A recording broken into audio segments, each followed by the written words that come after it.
तो current affairs के आज के अंक में आप सभी को करंट अफेयर्स से जुड़े हुए कुछ महत्वपूर्ण पक्षों को पढ़ाने जा रहा हूं।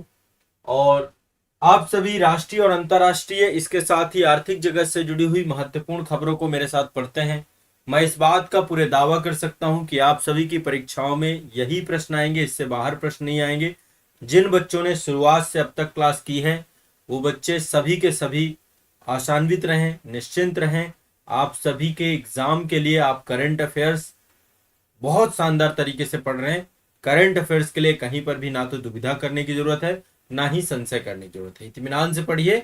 आप सभी को करंट अफेयर के क्वेश्चन गलत नहीं होने दूंगा, ये मेरा आप सभी के साथ प्रॉमिस है। ठीक है, तो चलिए, पहला जो करंट अफेयर्स है हमारा, ये थोड़ा सेना से जुड़ा हुआ है। और भारतीय थल सेना और रक्षा भू सूचना विज्ञान, है ना, एक आपकी दो संस्था। एक तो आप भारतीय थल सेना सभी जानते हैं, एक है DGRE, DGRE defence geo informatic and research, जो आपका इस्टेब्लिशमेंट है या कह सकते हैं प्रतिष्ठान है, उसके द्वारा, इन दोनों के द्वारा दो संस्थाएं हैं। भारतीय थल सेना, भारतीय थल सेना, और दूसरा है डीजीआरई। डीजीआरई को हिंदी में फुल फॉर्म है रक्षा भू सूचना विज्ञान और अनुसंधान प्रतिष्ठान या संस्थान। ठीक है, इन दोनों के द्वारा भारत का पहला हिम स्खलन निगरानी रडार लगाया गया। आप ये देख पा रहे हैं, ये रडार है। ये क्या है? हिम स्खलन। आप सभी को पता है, जैसे भूस्खलन होता है ना, जमीन आपकी धंसती है, गिरती है, उसी तरीके से एवलांचोज आते हैं या फिर हिमस्खलन होते हैं, है ना।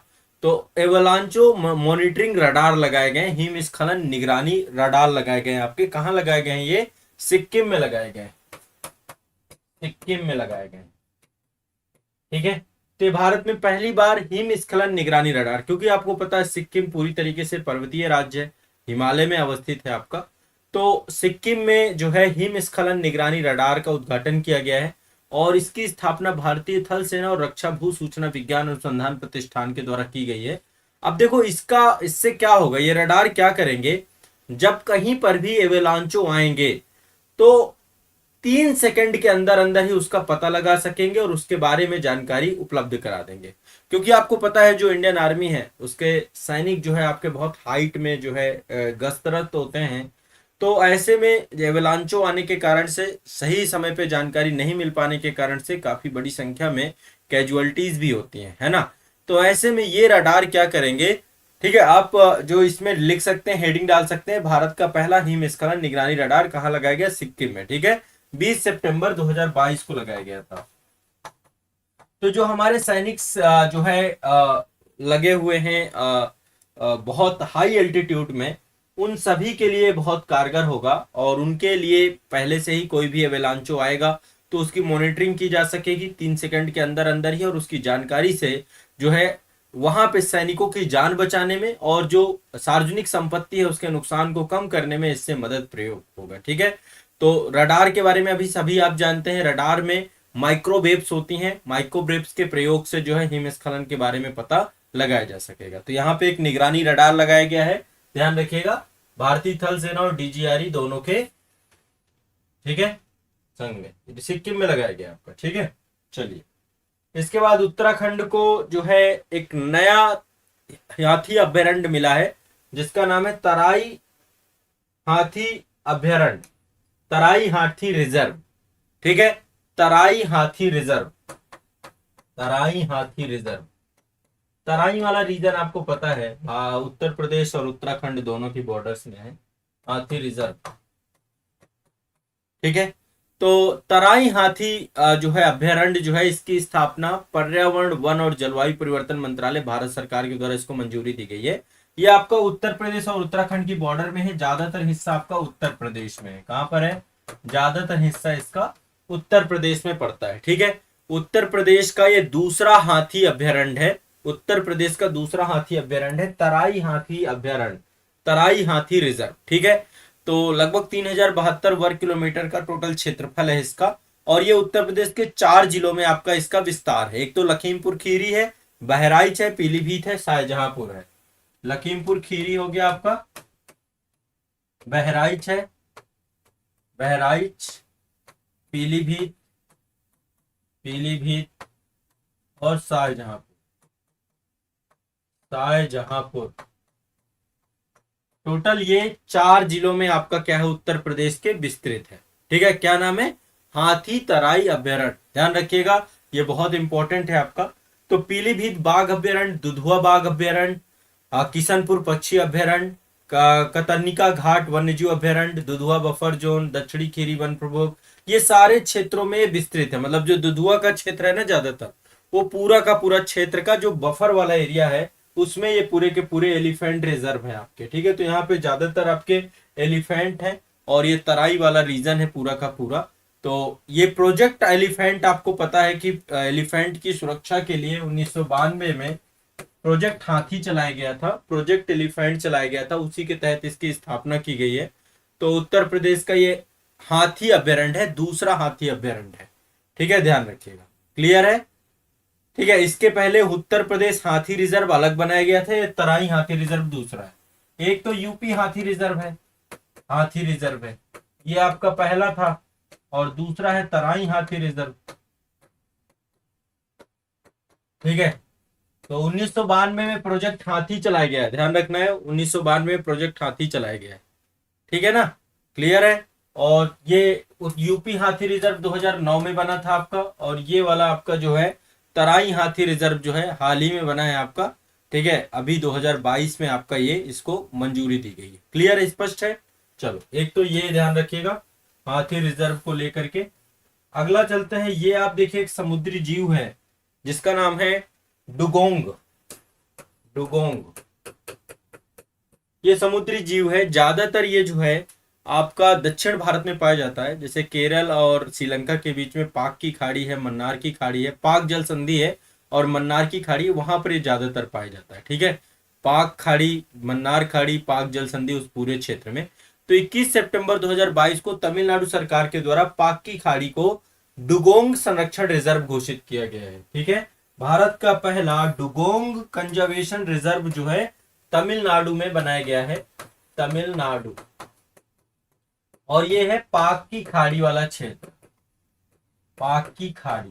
मैं एक बार आपको मैप में दिखा देता हूं, ये आप मानचित्र देख रहे हैं, यहाँ पे आप देख रहे हैं पाक की खाड़ी है, नीचे गल्फ ऑफ मन्नार है, यहाँ पे पाक जल संधि है ना। तो ये जो आपका पूरा का पूरा क्षेत्र है, इसी को जो है ये तमिलनाडु रीजन के अंतर्गत आता है। ठीक है, तो तमिलनाडु सरकार ने डुगोंग संरक्षण रिजर्व जारी किया गया, बनाया है। ठीक है, और एक समुद्री जीव है आपका, और ये जो है तंजाउर वाला क्षेत्र और पुट्टुकोट्टई वाला क्षेत्र, इनके तटीय जल का क्षेत्र है आपका। तंजौर यहीं पे पड़ता है और पुट्टुकोट्टई वाला क्षेत्र पड़ता है, इन दोनों का ये तटीय जल क्षेत्र का प्रयोग किया जाएगा। डुगोंग के बारे में मैं बता दूं, डुगोंग जो है आपका समुद्री गाय के रूप में जाना जाता है, इसको हम समुद्री गाय कहते हैं। क्यों? ये शाकाहारी जीव है, शाकाहारी जीव है जो कि समंदर में रहता है, शाकाहारी जीव, इसको हम समुद्री गाय भी बोलते हैं, समुद्री गाय। अब ये सब याद रखे, पर्यावरण से ऐसे क्वेश्चन पूछता है कई बार। ठीक है, तो इसको सी काऊ के नाम से भी जाना जाता है। तो ये भारतीय वन्यजीव संस्थान के अनुसार डुगोंग भारत के मन्नार की खाड़ी में, पाक की खाड़ी में और रन ऑफ कच्छ में भी पाए जाते हैं। जो कच्छ की खाड़ी है आपकी, bay of Kutch, gulf of Kutch, माफ करेगा, गल्फ ऑफ कच्छ में पाए जाते हैं। ठीक है, और थोड़े बहुत अंडमान निकोबार द्वीप समूह में भी पाए जाते हैं। तो ये भी ध्यान रखिएगा, इसके लिए पहला कंजर्वेशन रिजर्व बनाया गया है पाक की खाड़ी को। चलिए आगे बढ़ते हैं, नेक्स्ट। ये देखिए एक जीव है आपका, ठीक है, और इसका नाम है slender loris. Slender loris, environment से थोड़ा सा कुछ इस बार मैंने ज्यादा लिए हैं। ठीक है, स्लेंडर लोरिस के लिए भी पहला वन्य जीव अभयारण्य बनाया गया है। ठीक है, पहला अभयारण्य बनाया गया है और ये बनाया गया है तमिलनाडु सरकार के द्वारा। तमिलनाडु ने बनाया है स्लेंडर लोरिस के लिए। क्या बनाया गया है? पहला लोरिस अभयारण्य बनाया गया है आपका। ठीक है, लोरिस अभयारण्य बनाया गया है, आप ये देख पा रहे होंगे। ठीक है, स्लेंडर लोरिस बंदर की प्रजाति का आपको एक जीव दिख रहा है। तो ये आपका जो तमिलनाडु में करूर और डिंडीगुल वाला क्षेत्र है, करूर एक जगह है और डिंडीगुल, इस क्षेत्र में पूरा का पूरा ये विस्तृत रहेगा आपका। ठीक है, इस पूरे क्षेत्र में विस्तृत है और इसको कदाउर स्लेंडर लोरिस अभयारण्य के रूप में जानेंगे। कदाउर स्लेंडर लोरिस अभयारण्य, ठीक है, इसके तौर पे इसको जाना जाएगा। तो तमिलनाडु में एक और अभयारण्य बना है आपका स्लेंडर लोरिस का, ये भी ध्यान रखिएगा, ठीक है। तो स्लेंडर लोरिस एक तरीके से रात्रिचर प्राणी होते हैं और ये बानर की ही प्रजाति है, ठीक है, बानर की प्रजाति के तौर पे जाना जाता है। ज्यादातर ये दक्षिण भारत में और श्रीलंका के उष्णकटिबंधीय पर्णपाती वनों में पाए जाते हैं, ठीक है। ये कहाँ पाए जाते हैं? दक्षिण भारत प्राकृतिक तौर पे, और श्रीलंका, श्रीलंका के उष्णकटिबंधीय पर्णपाती वनों पे पाए जाते हैं, उष्णकटिबंधीय पर्णपाती वनों पे पाए जाते हैं, ठीक है। और बहुत बड़े जानवर नहीं है, 25 सेंटीमीटर लंबा जानवर है, बहुत ज्यादा नहीं होता है, लगभग 12 से 15 वर्ष इसका जीवन काल होता है। और इसकी दो प्रजातियां होती हैं, एक तो रेड स्लेंडर लोरिस होते हैं, दूसरा ग्रे स्लेंडर लोरिस होते हैं। एक तो रेड होते हैं, दूसरे ग्रे होते हैं, ठीक है, रेड स्लेंडर लोरिस और ग्रे स्लेंडर लोरिस, हाँ, ठीक है ना। तो इसको लेकर के भी आपको ध्यान रखना है। और IUCN के द्वारा इनको लाल रेड सूची में इनको जारी किया गया, मतलब लुप्त प्राय है, इंडेंजर्ड है आपके। IUCN एक रेड डाटा लिस्ट जारी करता है जिसमें ये लुप्त प्राय है, इंडेंजर्ड है, ठीक है। तो ये भी क्रिटिकल है, ध्यान रखिएगा, संकटापन्न के तौर पे इनको जारी किया गया। आगे चलते हैं। FIFA under T20 world cup Argentina में हो रहा है इस समय। फीफा अंडर T20, ठीक है, मेजबान है अर्जेंटीना। 7 अप्रैल 2023 से जो है इसका आयोजन है। इससे पहले जो है अर्जेंटीना में फीफा अंडर 20 है ना, अंडर 20 मतलब 20 साल से कम उम्र वालों के लिए फीफा विश्व कप जो आपका होता है वो इस समय अर्जेंटीना में हो रहा है। इससे पहले इंडोनेशिया में हुआ था, ठीक है। तो ध्यान रखिएगा, क्लियर है, ये अभी लंबा चलना है, 11 जून 2023 तक है अभी ये, ठीक है, 11 जून 2023 तक है, 20 मई से स्टार्ट हुआ था, 11 जून तक है आपका। तो ये काफी लंबे समय के बाद अर्जेंटीना इसकी मेजबानी कर रहा है, ये भी ध्यान रखिएगा, ठीक है। तो FIFA under 20 world cup Argentina 2023 में 11 जून तक चलना है। अभी कोई रिजल्ट नहीं है, जब रिजल्ट होगा तो मैं बता दूंगा आपको इसके बारे में। चलिए आगे चलते हैं नेक्स्ट। ये 5 खिलाड़ी हैं, इन 5 खिलाड़ियों को जो है इनको एक सदस्यता मिली है मेरिल बोन क्रिकेट क्लब की, MCC की, मेरिल बोन क्रिकेट क्लब की आजीवन सदस्यता इनको दी गई है। एक तो महेंद्र सिंह धोनी है, ठीक है, भारतीय क्रिकेट के पूर्व कप्तान, युवराज सिंह है, सुरेश रैना है, और ये दो जो है महिला खिलाड़ी हैं, एक तो आपकी मिताली राज है, दूसरी झूलन गोस्वामी है। मिताली राज और झूलन गोस्वामी तेज गेंदबाज है, और ये भारतीय क्रिकेट जो है कैप्टन दोनों रह चुकी हैं, पहले झूलन गोस्वामी रही हैं, फिर मिताली राज रही हैं, ठीक है। तो ये आपको ध्यान रखना है, 5 लोगों को जो है मेरिल बोन क्रिकेट क्लब की मानद आजीवन सदस्यता दी गई है, ठीक है। आजीवन सदस्यता किसकी दी गई है? मेरिल बोन क्रिकेट क्लब की, मेरिल बोन क्रिकेट क्लब की क्या की गई है? आजीवन सदस्यता इन 5 खिलाड़ियों को दी गई है, धोनी जी, युवराज सिंह, सुरेश रैना, मिताली राज और झूलन गोस्वामी। क्लियर है, स्पष्ट है? आगे बढ़ते हैं नेक्स्ट, अगला चलते हैं। ये आप देख पा रहे हैं कि हेलीकॉप्टर है, और ये है प्रचंड, इसका नाम है प्रचंड। ये एक हेलीकॉप्टर है, और 3 अक्टूबर 2022 को हल्का लड़ाकू हेलीकॉप्टर औपचारिक रूप से भारतीय वायुसेना में इसको शामिल कर दिया गया है। प्रचंड बन चुका है वायुसेना का हिस्सा। क्या बन चुका है? वायुसेना का हिस्सा, ठीक है। तो आपको पता होगा जोधपुर राजस्थान में एक औपचारिक समारोह हुआ था, उसमें उसकी अध्यक्षता रक्षा मंत्री राजनाथ सिंह जी के द्वारा की गई थी, और उसी में जो है हल्के ये एक तरीके से लड़ाकू हेलीकॉप्टर है। कैसा है? लड़ाकू हेलीकॉप्टर है आपका, ठीक है, बहुत ही लाइट वेट हेलीकॉप्टर है आपका। इसका नाम रखा गया प्रचंड। इसको बनाया किसने है? हिंदुस्तान एरोनॉटिक्स लिमिटेड, यानी स्वदेशी तकनीकी का है आपका, HAL के द्वारा बनाया गया है, ठीक है। किसने बनाया? HAL ने, हिंदुस्तान एरोनॉटिक्स लिमिटेड के द्वारा ये पूरा का पूरा विकसित किया गया, बनाया गया है। ये भारत का पहला स्वउद्देशीय बहुउद्देशीय मल्टी रोल लड़ाकू हेलीकॉप्टर है। इसमें 2 इंजन है, जिनका विकास जो है HAL और फ्रांस का सैफरन समूह के द्वारा किया गया है। HAL ने भी किया, और सैफरन ग्रुप है आपका फ्रांस का, उसके द्वारा किया गया। इसकी अधिकतम जो रफ्तार है वह है 268 किलोमीटर पर घंटा, ठीक है। इसकी अधिकतम रफ्तार 268 किलोमीटर पर घंटा है, और लगभग 550 किलोमीटर की रेंज है इसकी एक बार में। तो अभी आपको पता है एक आपका पहले, इससे पहले एक और आपका हल्का था, वो था, नाम था उसका ध्रुव। तो ध्रुव के बाद अभी दूसरा आ चुका है प्रचंड। ठीक है, ध्यान रखिएगा। ठीक है, प्रचंड। क्लियर है, स्पष्ट है, दो आपके हो गए ये। और ये भारत में निर्मित है पूरी तरीके से। एक तो पहला ध्रुव था, अब दूसरा प्रचंड हो गया। तो ये भी आपको ध्यान रखना है। आगे चलते हैं, ये भी इन्वायरमेंट से जुड़ा हुआ आपका है। क्लियर है, स्पष्ट है, सभी को क्लियर होता जा रहा है। हाँ, आगे चलते हैं। अगला जो है एक ये आप देख पा रहे होंगे, बिल्ली है। ये साधारण बिल्ली नहीं है, ये है फिशिंग कैट। ठीक है, क्या है? Fishing cat. ठीक है, तो फिशिंग कैट की जनगणना की गई थी अभी, और विश्व की पहली फिशिंग कैट गणना है ये। विश्व की पहली फिशिंग कैट गणना, फिशिंग कैट गणना की गई। अब ये गणना में हुआ क्या है? ये गणना किसने की है? चिल्का विकास प्राधिकरण के द्वारा किया गया है। किसके द्वारा? चिल्का विकास प्राधिकरण,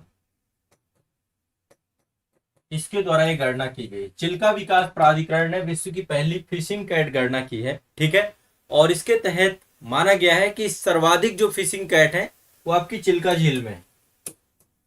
चिल्का में सबसे ज्यादा है। चिल्का झील में टोटल 176, 176 फिशिंग कैट यहां पर अभी तक अनुमानित की गई। ठीक है, तो ये आपको ध्यान रखिएगा।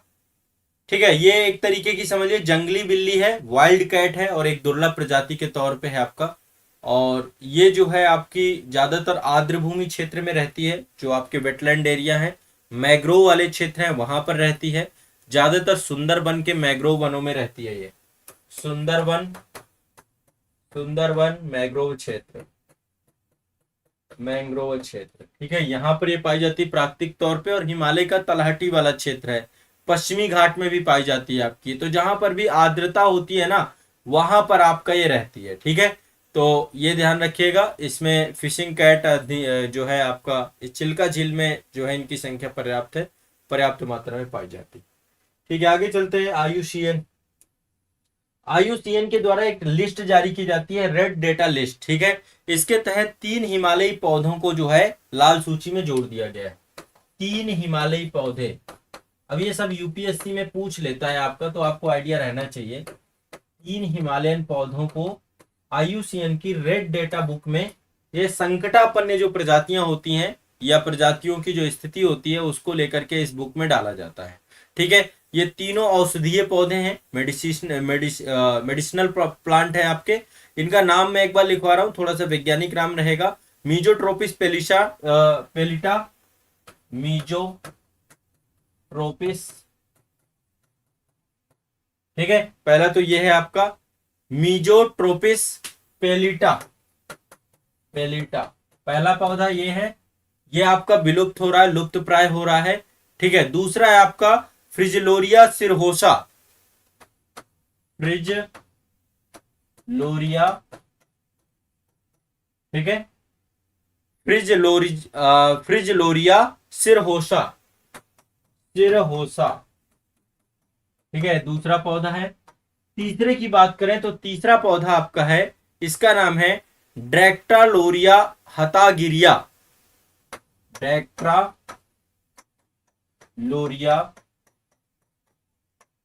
ठीक है, ड्रैक्टालोरिया हतागिरिया, हतागिरिया।